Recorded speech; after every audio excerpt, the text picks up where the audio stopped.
সামনেই বিধানসভা নির্বাচন, আর তার আগেই জোর কদমে চলছে রাজনৈতিক প্রচার।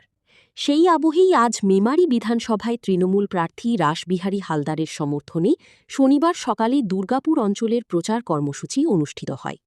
প্রথমেই চোটখণ্ড জগৎগৌরী মায়ের কাছে পুজো দিয়ে চোটখণ্ড গ্রামের মানুষের সাথে কথা বলে প্রচার কার্য শুরু করেন।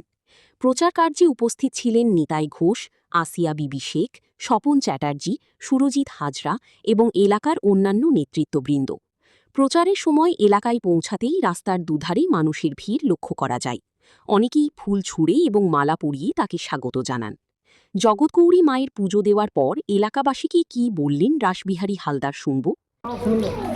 মায়ের কাছে এসেছি, বিধায়ক হয়ে মায়ের কাছে আবার আসবো প্রণাম করতে। এবং এখানে এসে যেটা দেখলাম যে এখানের এই ঢালাইটা প্রয়োজন সেট পঞ্চায়েত সমিতি করে দিয়েছে। আর আমি বিধায়ক হয়ে এই জায়গাটাকে লাইট এবং অনেক কিছু লাইট দিয়ে সাজিয়ে ভালো করে যাতে ট্যুরিস্ট স্পট হিসাবে এটাকে আমরা তুলে ধরতে পারি, এই উদ্যোগটা নেবো। তাহলে এখানে আশেপাশে মানুষের কর্মসংস্থান থেকে শুরু করে অনেক কিছুতে হেল্প হবে। সেই জিনিসটা আমি করবো, যেহেতু 800 বছরের পুরনো এত ঐতিহ্য। আমি তো প্রথমেই বলে যে মেমারিতে এমন অনেক জিনিস আছে যেটাকে আমরা যদি তুলে ধরতে পারি ট্যুরিস্ট স্পট হিসাবে, তাহলে কিন্তু অনেক ছেলে মেয়ে এখানে যারা কর্মসংস্থানের সুযোগ সুবিধা পাবে। আর আমার ইশতেহারে লেখাই আছে আইডিয়াল ভিলেজ, এই জায়গাটাকে আমরা তৈরি করব। কিছু কিছু জায়গা